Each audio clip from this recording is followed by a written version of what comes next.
The caveat that when I use the term Korea and Japan at the stage that we're looking at early history, there was no such thing as a unified Korea or unified Japan. There was no such thing as a nation state with borders and so forth, nor was there a stable label that we could translate as Korea or Japan. So in much the same cases we were talking about China. But there are certain key kind of temporal turning points that we can point to. So I put a few up here for you in terms of talking about Korea. And once again, this is in reference to the timeline that's in the cover of the textbook. You can always see it there. So today I'll be talking about two sorts of beginnings. Beginnings in a sort of mythical sense that often are articulated much later in civilization, and then beginnings in terms of what we have in terms of our archaeological record. And then the transition from an archaeological record into a written record. So I'll be starting about here in terms of the written record actually the written record for Korea a bit later. Here it is, yeah. So I'll be starting around here, around 100 BCE. Or sorry, 200. Where are we here? 100 AD is the common era. I can't quite see it on the screen here. And then we'll be shifting to the beginnings of the Goguryeo kingdom, and then into the Three Kingdoms period of Goguryeo, Baekje, and Shilla. And finally ending up with the unification of the Korean peninsula by one of those kingdoms, Shilla, where we'll end up today. But before I talk about that historical record, I'll address some of the early Korean creation myths. They're quite different from the Chinese early myths that we have from Chinese culture, which tend to focus on the beginnings of Chinese culture in terms of culture heroes. Creation myths in the Chinese culture actually came much, much later in terms of where the cosmos come from. That leads into the early concerns. But there are some creation myths that we have where the Korean people came from, which are actually quite late as well. So many of you might be familiar with the legend of Hamlin, who was supposedly born of Yin as a god or a bear, transformed into human form. This is a 13th century legend. And so when you're looking at creation myths and legends in general, what they actually say more about is the moment in which those myths were first articulated and circulated. They don't say as much about the putative time in prehistory. They actually say something more about concerns at the time in which those myths were formulated. So there's sort of one element that we can get out of this creation myth of Korea, which is a rather late creation myth, is this idea of a shamanistic culture that focuses on a communion between nature and the spirit world. And this then comes in conjunction with another strain of the Korean creation myth, which was the relationship with China as well. So very early on, we have a kind of tension between what we might call a native strain of where the Korean people came from, and then an explanation for Korean culture as it relates to Chinese culture.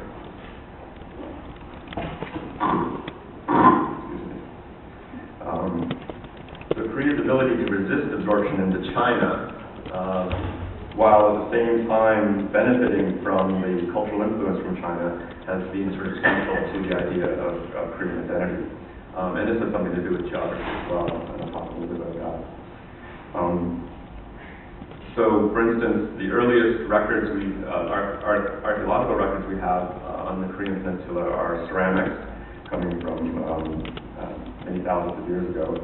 And then we have evidence of rice agriculture and bronze metalworking coming from China into Korea in about the last millennium BCE.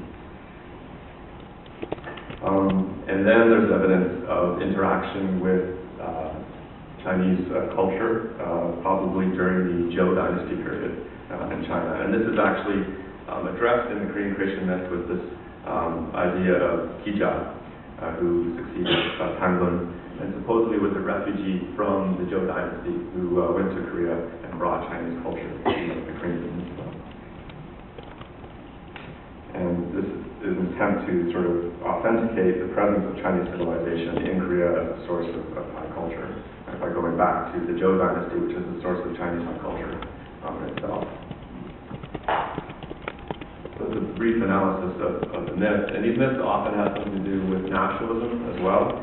By the time you get to the 13th century in Korea, there's already a very strong sense of Korean national identity, and so these myths serve as that sense of national identity and have actually very little to do with historical records. So let's turn to historical records right now. The earliest records we have of Korean history don't come from Korea. The earliest records we have of Korean history were written by Chinese historians in terms of interactions between China and the Korean Peninsula.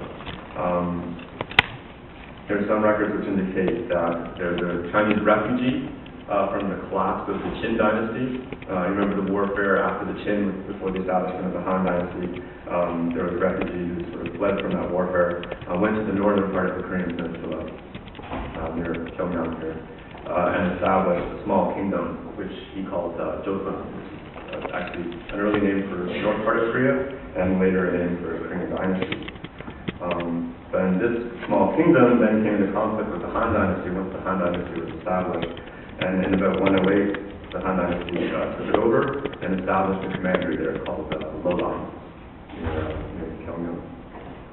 And so our earliest records come from that interaction. And you'll see in your source books, some of the readings I gave you relate to these Chinese dynastic histories and their first accounts of the Korean people. Once again, when you read those, they probably say more about the Chinese worldview and the Chinese viewpoint than they do about the Korean people at the time.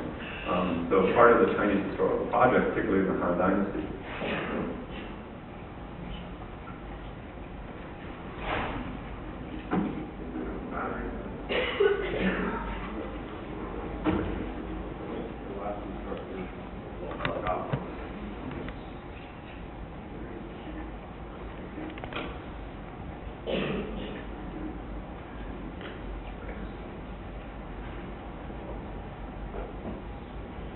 the Chinese dynastic history part of the project was not only to systematize all of China's sort of past under sort of the Confucian worldview, but as well to situate the Chinese Empire as a center of culture, and to look at sort of peripheral cultures as somehow lacking the Chinese culture. So you'll see these early Chinese accounts of the Koreans talking about how they cut their hair, tattoo their skin, or how they shaped the heads of their infants and so forth.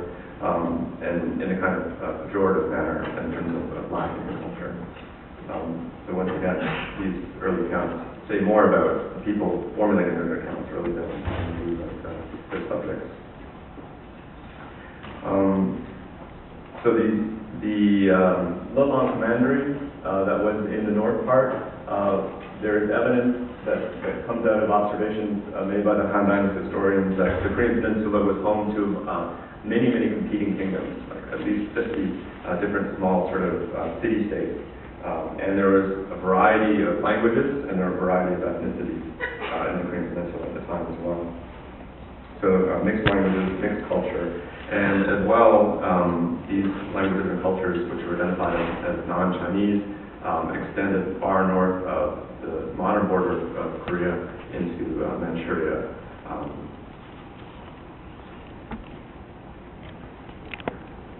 And the Goguryeo kingdom eventually was able to oust the Chinese commandery out of Lolong in 313 BCE and establish their own kingdom with their own leader, and as well the capital near modern-day Pyongyang.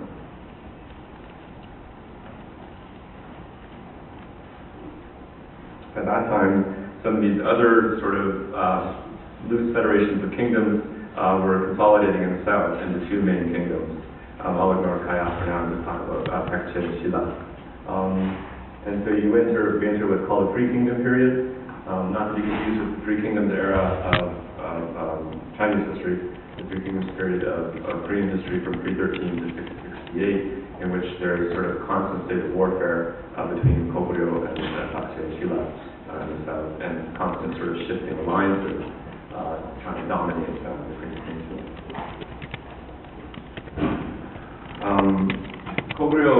a sort of buffer between Chinese influence and the southern kingdoms of Baekje and Shilla, and sort of was constantly sort of warding off attacks from China, as well as trying to ward off attacks from the southern kingdoms as well. So it's an particularly kind of tenuous position. And because it was a sort of buffer for the southern kingdoms of Baekje and Shilla, these southern kingdoms were more open to China. And all of these kingdoms started sending envoys to China independently, and all of them adopted the Chinese title of Wang, or king, as well, to refer to themselves, the leaders of the kingdom, using the Chinese title of king. Unlike China, however, they never adopted a civil bureaucracy. So all three of these kingdoms were always ruled by a warrior aristocratic elite, which very much emphasized military matters over civil matters. So in terms of the original Chinese term of war and Wu, they also play in the Korean context. Oh, I looked it up and now I've forgotten. Is it Mun and Wu? Oh, I'm sorry. My apologies. I forgot the Korean pronunciations of Mun and Wu, but those two elements are key in articulation of culture as well. So I want to talk a little bit about the Goryeo kingdom. Goryeo later is shortened, another dynasty called the Goryeo, and then from that we get our modern version of the modern term of Korea, much the same way that the modern English term China can be traced back to Qin dynasty.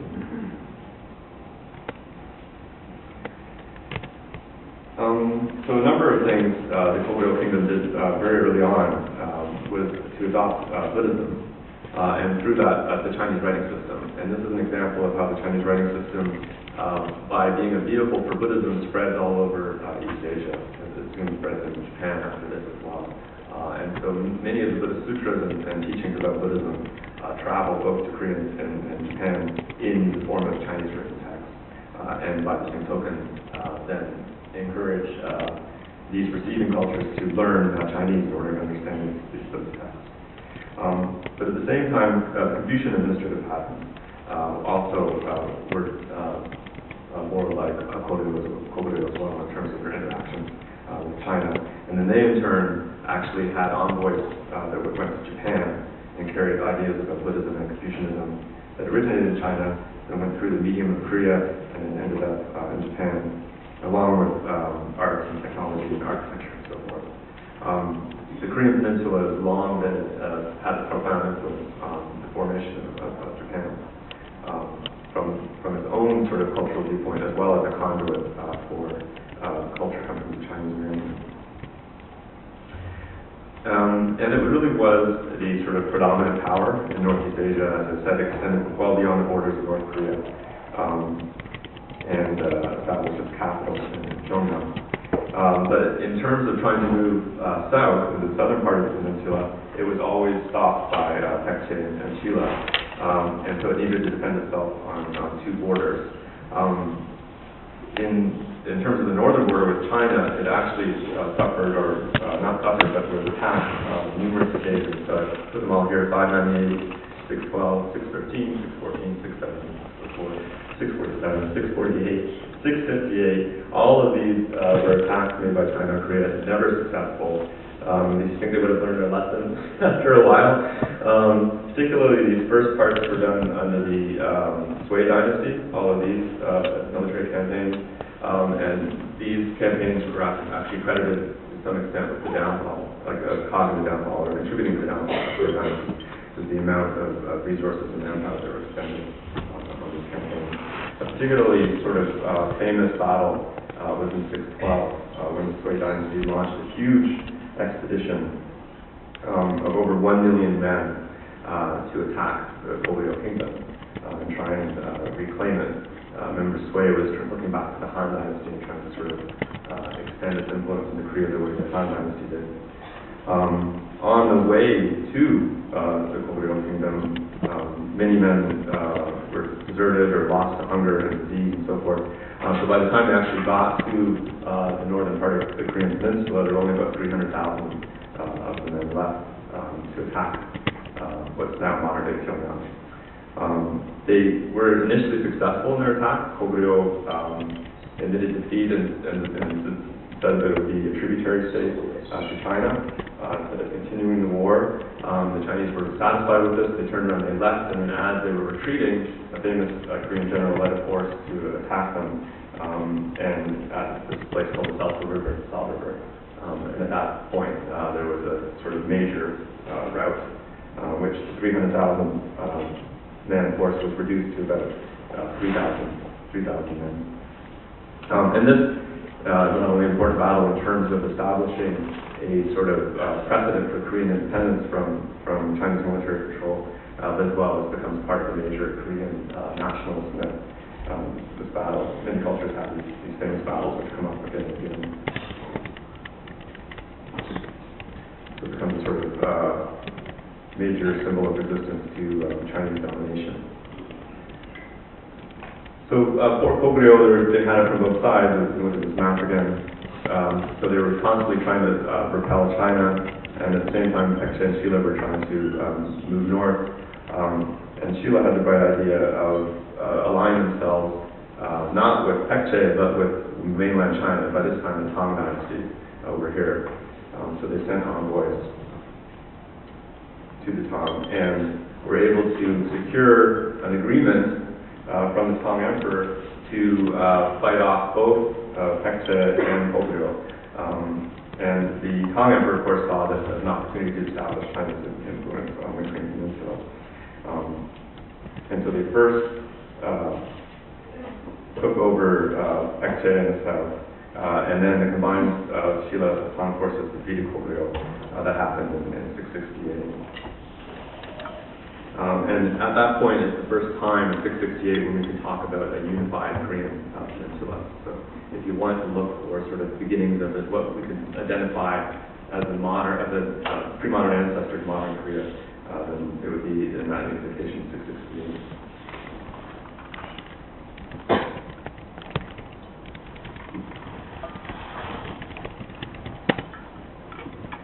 At that time, much of the Goguryeo territory in the north fell into Chinese hands, and then it also became another kingdom called the Tahe Kingdom, which was a mixed ethnicity sort of kingdom.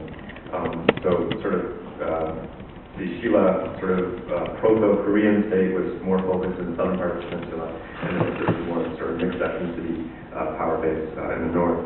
It was kind of like the northern and southern division of China after the fall of the Han dynasties, the Chinese dynasties in the south, and a mixed ethnicity kingdoms in the north. The legacy of the significance of Goguryeo is still being contested between Korean historians and Chinese historians today, right, in terms of claiming how Korean is Goguryeo or how Chinese was it. So some North Korean and South Korean historians want to identify Goguryeo as the first sort of truly Korean kingdom. And they compare it to Sheila, which they claim, and this is a modern historical debate, that they claim that Sheila is not a true Korean kingdom because they used China's influence to help them establish to conquer their enemies and establish their supremacy.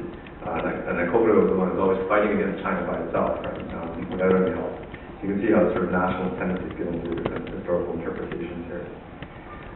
Whereas Chinese historians will often look at Goguryeo status early on as a Han Dynasty colony, and that the extent of Goguryeo land was actually in what would later be called Manchuria, and so they consider that sort of northern part as part of the Chinese Empire. All of this is a little bit putting the cart before the horse because there was no such thing as Korea or China really at the time. Goguryeo was just itself a sort of independent, important Northeast Asian kingdom that was neither representative of all of Korea nor was it part of China. So to try and make it one or the other, I think is the starting point. I'm just trying to give you a little bit of a sense of the contestations that go on in terms of interpretation of history.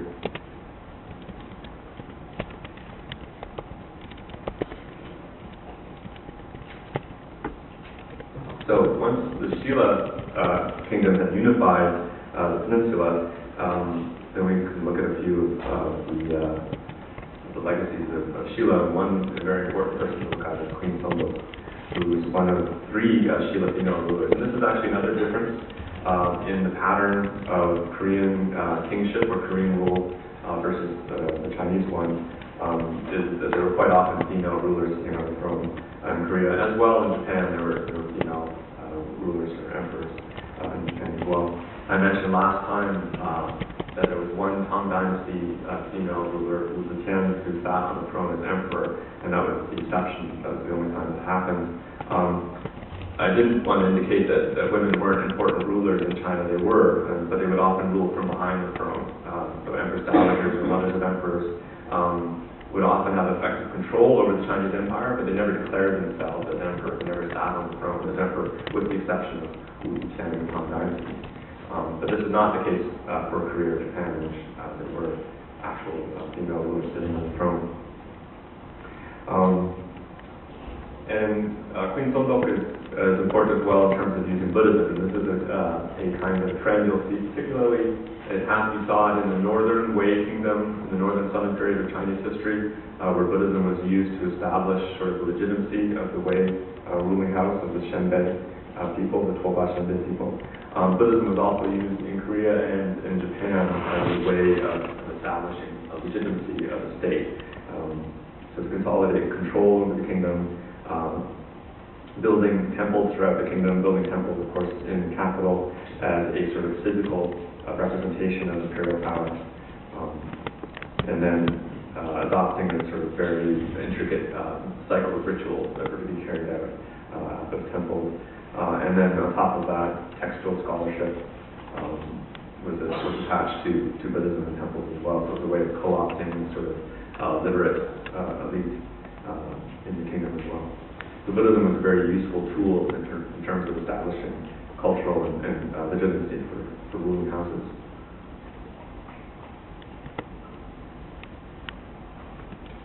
As well, there was a widespread belief in Buddhist magic as well, which was attractive to the population. So after Shila had allied itself with Tang China to conquer Baekje and then to go on to conquer Goguryeo, the Tang, of course, immediately moved in and set up a commandery there, and Shila had to accept this initially because they needed Tang's help to attack Goguryeo. So there was already a Tang presence in the peninsula before they attacked Goguryeo,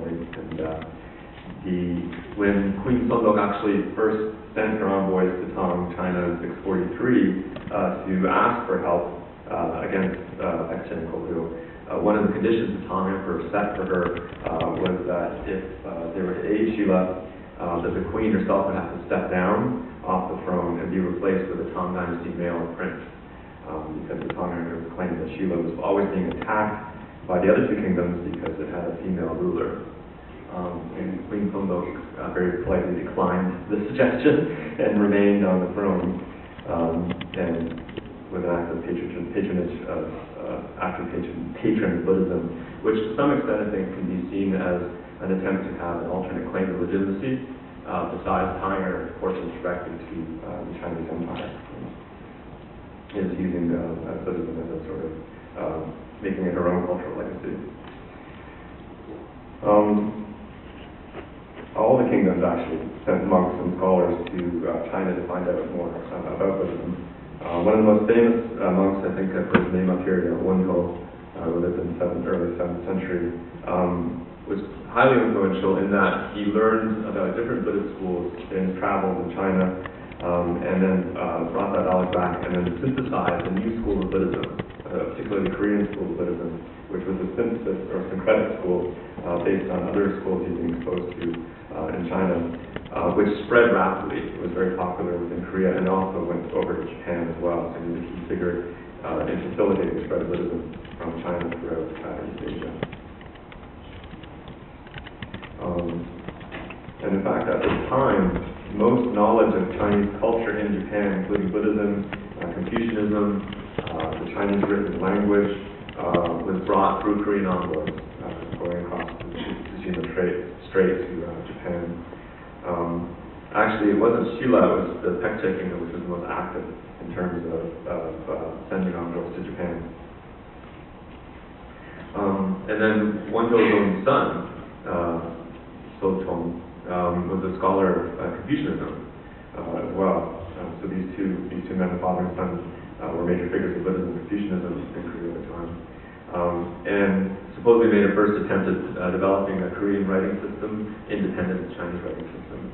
So up to this point, up to the 7th century, any written records that are produced in Korea and in Japan, as we'll see later, are written in Chinese. And effectively, the Korean and Japanese scholars are learning Chinese and then writing things down in Chinese.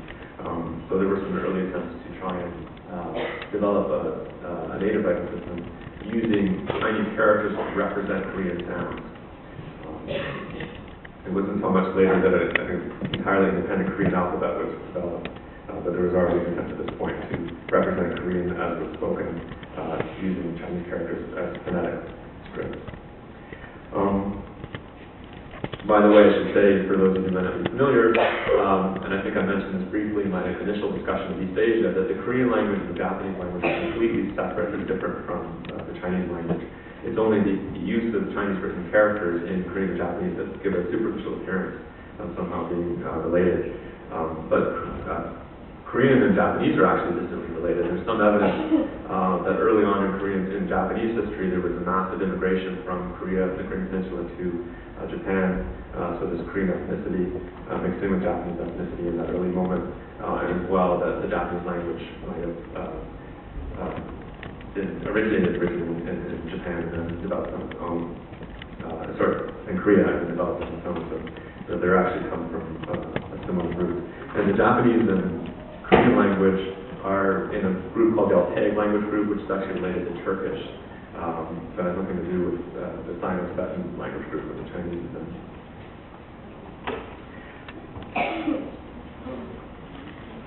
So by the time 676 rolls around, Shila is actually able to oust the Tang presence from the Korean Peninsula, and we have by I didn't put the date out there, sorry, but by 676 we have an entire Korean Peninsula that's now united under native Korean rule, no longer under Chinese rule, and no longer fragmented up into different kingdoms. So in about 700, this is what East Asia looks like. So we have the Tang Empire here, the Shila Kingdom here, the north part, which part of it was Goguryeo, now belongs to Shila. Another part of it is under this multi-ethnic kingdom, which is called Parhe, in some texts, Bahe here on this map. Unfortunately, there are about 3 or 4 different ways of romanizing or transliterating Korean floating around, and none of them is chosen as the standard one. For Chinese, Pinyin is now considered the standard way of romanizing Chinese. There's I forget what the Japanese one's called, Hepburn or something. There's a standard Japanese way of romanizing, but there are some competing ones. So you'll have to excuse me that this map doesn't use the same one in your textbook. So called Balhe here, but Parhe in your textbook. And then over here, we'll talk about Yamato, Japan in the second part of today's lecture. So before we do that, though, I wanted to say a little bit about the structure of the Shila court. And as well, actually, now that we have this map up here, you can see why it makes sense that the Korean Peninsula would be a conduit for Chinese culture overland and then across the straits here into Japan. But the Koreans were also, at the time of the Shila Kingdom, quite a strong maritime power. And they actually controlled a lot of the trade between Korea and Japan, as well as trade between Korea and the Chinese mainland, and even to some extent had influence on trade between China and Japan directly. And there's one figure in particular named Zhang Hobo, who was at the Shila, or he wasn't at the Shila court, he was a sort of military admiral who was in charge of a naval fortress that was off the coast of Shandong province. So he set up this naval fortress here and basically controlled most of the maritime trade going between China and Korea, as well as coming from China and Korea, including to Japan. Ostensibly, he was trying to stop piracy, but he built this sort of trilateral trading network. And in fact, there's some evidence that that trading network, which was basically controlled all of Northeast Asia, then had ties connections going all the way to Africa and the Arabian Peninsula as well. So he became so powerful in terms of maritime trade that he made a bid for control in the court of the Sheila court itself. And he did that in two ways. One is he helped one of the Sheila princes to gain the throne during the succession dispute. And by the way, I'll talk a little bit about this. There was sort of a constant conflict and tension about who got to sit in the throne in Sheila because of the aristocratic system, how it was set up, the different ranks. And I'll talk a little bit about that. But Don Bobo got involved with those machinations, and then at one point he even tried to marry his daughter into the Sheila court as well. In fact, he was so widely known even in China that there are Tang Dynasty poems about Don Bobo. There's one by Du about him. And the people from Sheila, called them Shilans, we can't really talk about Korea at this point, were well established in China. So there were sort of in Chang'an and other major Chinese cities, there were like Shilan quarters where Korean people would live and work. Korean people took the imperial examination. Some of them went on to serve as officials for the Chinese government, and certainly brought a lot of that knowledge back to Korea as well. But Tang Bobo was eventually put to death, assassinated by the Sheila court for trying to marry his daughter into the court. And he could never break into the system, which was at the heart of the Korean government at the time, and it's known as the bone rank system. And it's important to talk a little bit about this because it's a very different form of rule than we saw in China or in Japan. You'll have to forgive my pronunciation, Kopong, in terms of the bone rank of the aristocracy. These were different ranks of aristocratic families at the Sheila court. There was a highest one called, that's not on my chart here, called the hallowed bone rank. The very, very top rank, and that's where the king is supposed to come from. But that branch of the family, that aristocratic family, actually died out and went extinct. And so then after that, all of the monarchy and top officials came from what's called the true bone rank, which might explain a little bit about Korean patterns of political rule. Because you didn't have this idea, as you had in China, of one single emperor above everyone else, who was the supreme sort of divine representation of the heavenly mandate on earth. You actually had this top rank, the true bone rank, from which a king was selected, but from which also top aristocrats could be selected, who felt they had equal claim to being king as well. So the stability of the position of king was never enshrined as a divine right in the Korean tradition. So you don't get this vocabulary as you do in the Chinese and the Japanese tradition of the king coming from a god or goddess in the Japanese case and being a representation of divine right on earth. Nor do you get the sense of the heavenly mandate that came out of China. In fact, the idea of the heavenly mandate in China stayed in China. It never did travel to or take root in Korea or Japan. This idea that the Zhou dynasty used in their very early texts, that the Shang dynasty lost the heavenly mandate through improper conduct, immoral conduct, and then it fell to Zhou, which set up the idea of dynastic cycles of each dynasty holding the heavenly mandate until it loses it because it doesn't deserve it, and then the new dynasty taking over the heavenly mandate. That wasn't in the Korean context. And in the Japanese context, there never was a dynastic cycle. There was one supposedly theoretically unbroken line of imperial rule. So this heavenly mandate idea stayed in China. So there was this, in the Korean case, there was an open competition for kingship, which led to a lot of instability at court, coups and so forth. And as well, the king never could make a claim of being divine. In fact, interestingly enough, the Koreans never used the term emperor. The rulers referred to themselves as king. Japanese rulers eventually adopted the term emperor, although they had their own technical formulation of it, but it was based on the Chinese model.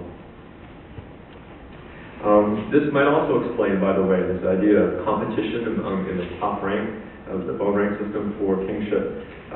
Might explain why Korean kings were often open to align themselves with China, including female rulers as well. This is what Queen Songdo did.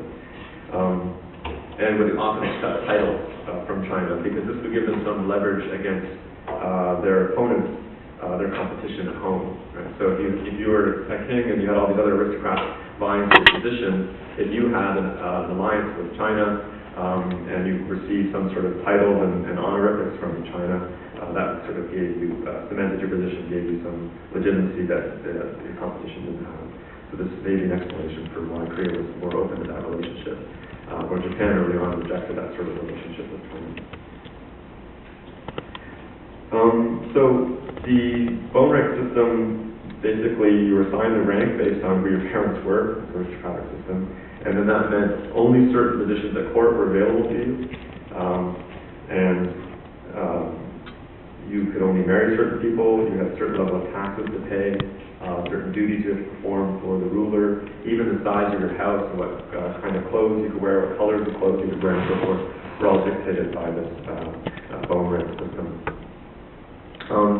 The Korean government, Shilla, adopted the Tang Dynasty imperial examination system, but they never used it to open it up to non-aristocratic families. So it was used in a very limited fashion to pick the best of these aristocratic families to fill certain positions. They used the sort of Chinese-style examination system. But in China, it was often used to try and draw talent from outside of the aristocratic families. Remember, the Tian, the Tang Dynasty empress, did this in particular. That wasn't the case in the Korean context. So after you had the bone ranks at the top, there was a further kind of stratification of society. Below them were, were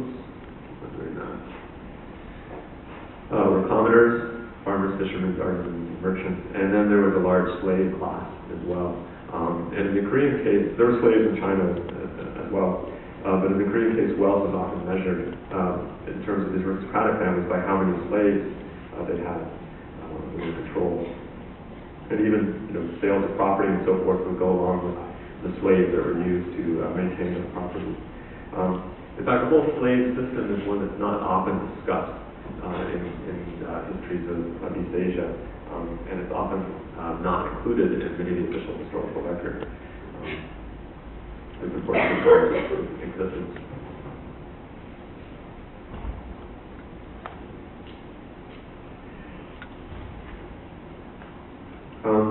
Despite, though, having a sophisticated court culture in the Shilla Kingdom, Shilla never really controlled or derived revenue from much of its territory beyond what used to be the Shilla Kingdom in the south. So they claimed control over the entire peninsula, but what used to be Goguryeo, and to some extent what used to be Taekche, didn't actually generate a lot of revenue for Shilla.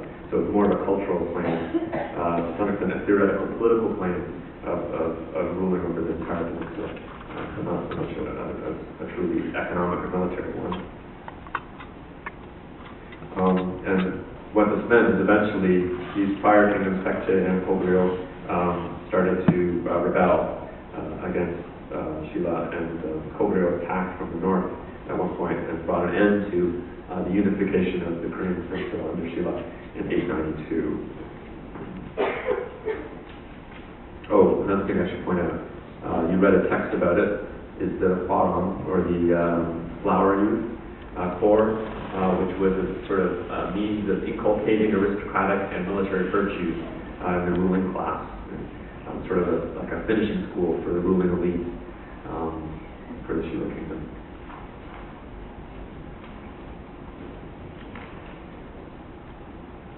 A lot of what we have in terms of written sources, they're actually quite scarce in the Korean context. So we have these Chinese dynastic histories, which you've read from, and I believe I gave you some selections from what's called the History of the Three Kingdoms, the Sanbok Sagi, and the Tale of the Three Kingdoms, the Sanbok Yusa, which are much later, 12th century, 13th century.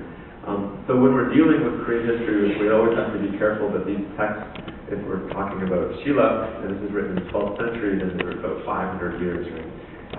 Or maybe a bit less, 400 years has elapsed since the events they're describing and then when they're being described in these histories. So once again, it's important to look at when these histories are being written, and under in what context, and perhaps what audience, and then take their versions of events with that bias taken into account. Unfortunately, from this early period, from the Three Kingdoms through the Shilla Kingdom, we don't have much of Korean oral literature because there was no sort of Korean phonetic system to write it down. Some of it was preserved using that Yidu system of using Chinese characters to write down Korean sounds, but we only have about a dozen poems from this period. This is one of them. Here, not surprisingly, dealing with a Buddhist theme. It was written by a Buddhist monk who were among the sort of educated or literate class in Korea at the time. Song for a dead sister. You left on the life-death road with no word of farewell. We are two leaves torn by early autumn wind from a single tree, scattered who knows where. Let me abide in the way I pray till we meet in the western paradise. All right, that's actually a good poem for autumn. So let's take our break. Right now it's 1:54. So 10 minutes, I guess that's going to be 2:05. So we'll come back at 2:05, and then we'll turn to an examination of Japan, and then wrap it up.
来这么晚？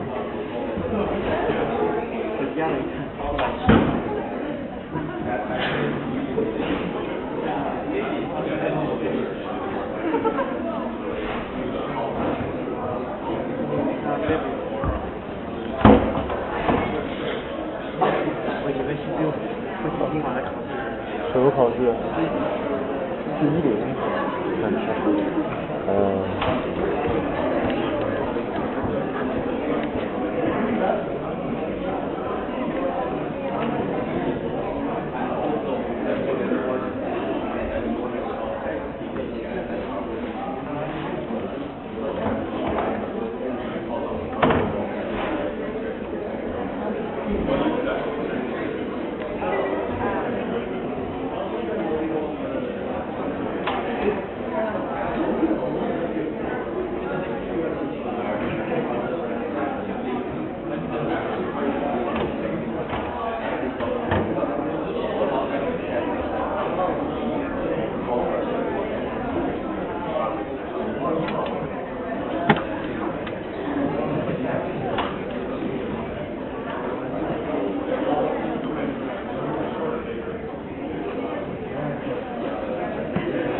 early Japan now. And I know I keep on using the terms Japan and Korea, and I put actually the term Japan in quotation marks here, because there is, at this point that we're talking about, no idea, even on an island, of a unified sort of cultural entity that we can call Japan. So once again, I kind of want to flip back and forth between the archaeological, historical, written record, and then myths and legends as well. We'll take a look at both of those. So as is the case with Korea, the earliest records we have in Japan are ceramics. Actually, the oldest ones in the world. Recently, the latest one they found, I think, was 11,000 BCE, which is sort of means that ceramics took hold in Japan before anywhere else. Although I think there are ones in Korea which are almost as old as well, but who knows. or the oldest ones they found. And so that culture, ceramic culture, is known as the Jolon culture. Everything that comes up to this point I'm talking about on the screen here. Jolon, by the way, comes from the term for rope or pattern, more like a blend of pattern, because it's early pottery, there was wrapped cords and ropes around it while the clay was wet and it would leave an impression on it. That culture, the Jolon culture as defined by ceramics, stretched from about 11,000 BC up until about 400 BC, so a huge, long stretch of time.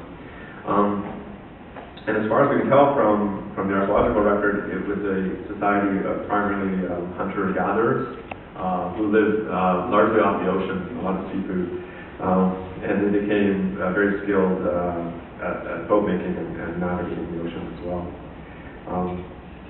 And then there's a later period called the Yayoi period from 300 BC to 300 of the Common Era, which brings us onto this chart here,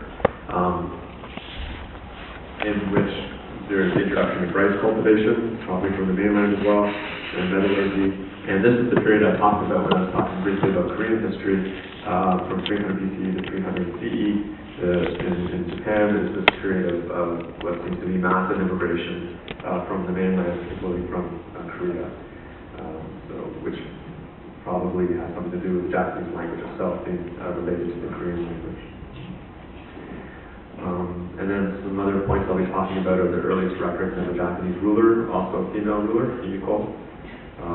And then some explicit attempts to unify the competing kingdoms on the Japanese islands into a unified empire, and the reforms called the Taika and Nara era in terms of trying to extend and consolidate that imperial rule.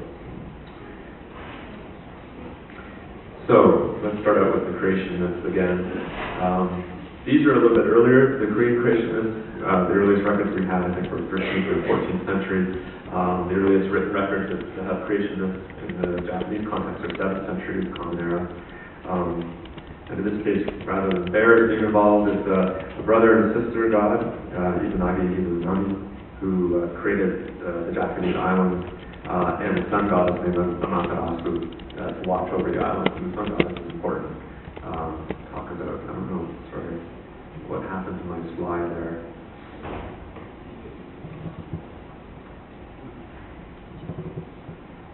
The Ite Shrine, I want to talk about that too.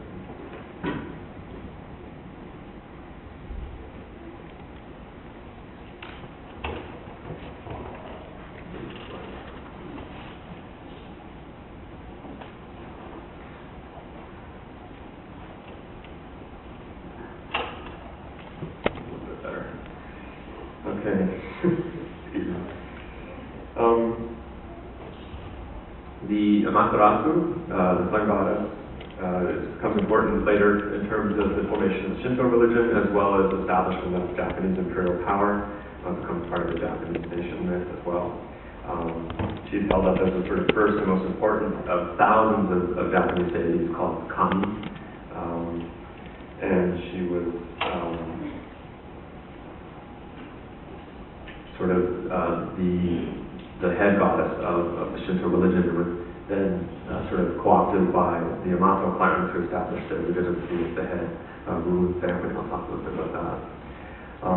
It is said that the first Yamato emperors were descended from Amaterasu directly, and then all later Japanese emperors are descended in a continuous line from the sun goddess to the present day. Although Japan was defeated in World War II, one of the conditions was that the Japanese emperor had to renounce his claim to divine kingship. But the claim was made up until that point continuously. This is extremely different, of course, from the idea of the heavenly mandate in China that we saw, where there's a constant sort of acknowledgement that dynasties will rise and fall and new families will come in and rule, and there's no expectation, except with the Qin dynasty, I suppose, there's no expectation that there will be a ruling house that will rule for all time. Very different than, of course, in the Korean context, which we talked about as well, where there was a constant overturning in terms of which family was ruling. This actually has something to do, perhaps, with the bit counterintuitive, the Japanese emperors lacked actual political power. The way that the Chinese emperors or the Korean kings actually had some sort of political power to their titles. Japanese emperors were often virtually just figureheads. And the reason is because if you're just a figurehead and you don't actually wield any real political power, then you can be maintained, you can be kept on the throne, and sort of continuity of that imperial line can be preserved because it doesn't really matter. It's when actual power is wielded that things become tricky. People want your power and try and get you off the throne, and the imperial line would be put in danger. So it's almost a sort of preservation of the imperial line means that the Japanese emperors never really had that much power. So we'll talk about how they're often aristocratic families, military families around the Japanese throne who are the ones who actually wield the real power. The first records we have, of course, for Japanese history, much as the same case with Korean history, come from Chinese records. So we have Sui Dynasty and some Northern Wei histories that refer to Japan. They call it the land of war. This character here, which is then pronounced wa in Japanese. This is sort of a derogatory character. It means a sort of dwarf person or short person. So the Chinese were talking about an island full of short people. And so when the Japanese realized that this character was derogatory, they replaced it with this character, wa, meaning peace, which then later became part of the term Yamato, which was one of the earliest names for Japan. So once again, you can see how these early records are extremely sort of biased from a Chinese point of view in terms of asserting Chinese cultural superiority, in this case physical superiority, over these other people that they're encountering. But we do have this, and those historical records mentioned, sorry, I apologize for this kind of cheesy illustration. I was looking all over for a good illustration of Queen Himiko. She was very secretive, by the way. No one ever saw her, so maybe this is the best we can do is some artist impression. This is, we have early mentions of this woman being a sort of ruler around the 3rd century.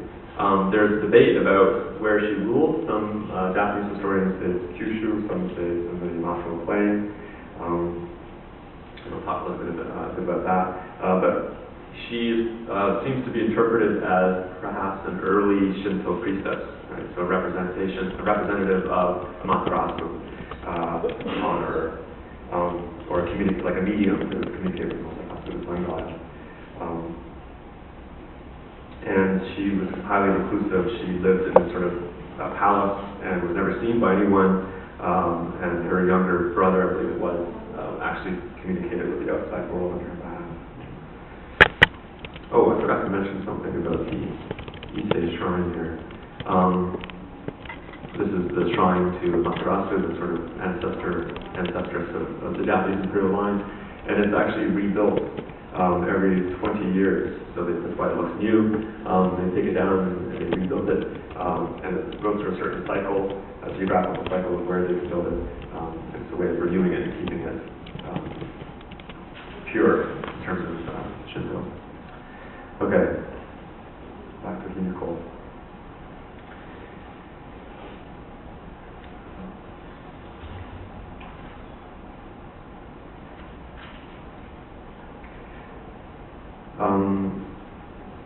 So where her base was, we're not sure. It could be Kyushu, it could be on the main island in the Yamato Plain. So I'll talk a little bit about Japan's geography. So we enter, after Himiko, we enter this period called Yamato Japan from 300 to 645 of the Common Era.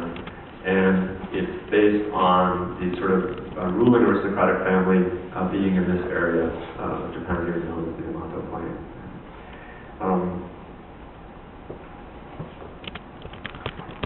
And you can see all of these different little sort of, they're called uji. These are little sort of districts that are controlled by certain aristocratic clans. Each one of these clans has a claim to a certain kami or god of their ancestor. So it's the Yamato clan that ruled this area and had the claim to Amaterasu. And since they wanted a claim of supremacy over the other clans, they elevated Amaterasu to be the highest of the Shinto deities. Right? So there's a very kind of ongoing intimate relationship between religion and politics in Japanese history, in terms of big religion to use to legitimate political power. There's a lot of mountainous terrain in Japan, which naturally divided it up into these sort of separate communities. And really, the Yamato clan was kind of like the Zhou dynasty in China, where the Zhou kingdom didn't have direct control over all the other kingdoms, but claimed to be the sort of supreme kingdom. The Yamato clan was like that as well. So they didn't have a direct political control over all these other Uji, all these other kingdoms around Japan, but they represent themselves as the supreme ruling family. And as such, they were the ones who sent repeated missions to China and received Chinese ruling titles. One of the Chinese ruling titles before they started adopting the term emperor was the king, or the ruler, I should say, of the Yamato clan, was called the Great General Pacifying the East by the Chinese government. The Chinese term for general is jiangjun, and that later becomes shogun in Japanese, and the term shogun, of course, becomes very important later in Japanese history. This is where it comes from. And one of the means by which the Yamato clan would bolster its power, not only through its religious claim, being descended from the Amaterasu, but as well by monopolizing all these cultural artifacts that would come from China through their envoys. So they would bring back writing, they would bring back knowledge of Buddhism, material artifacts, silk, and so forth, and then they would use this as a representation of their cultural superiority over the other clans. The Yamato rulers never really had much power, as I said, because to get too much power with them would bring about too much risk, and as well, geographically, they really only control this area here. So it's a sort of symbolic or figurative claim of supremacy over the other clans rather than an actual one.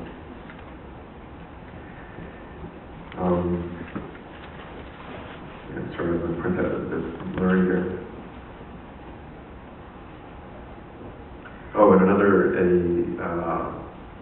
sort of distinction between Japanese styles of rule and Chinese, at least, were the frequent presence of female rulers as well, beginning with Himiko herself, but later Japanese empresses sat on the throne and ruled as empresses unto themselves. It probably has something to do with the tracing of ancestry in terms of ancestral lineages.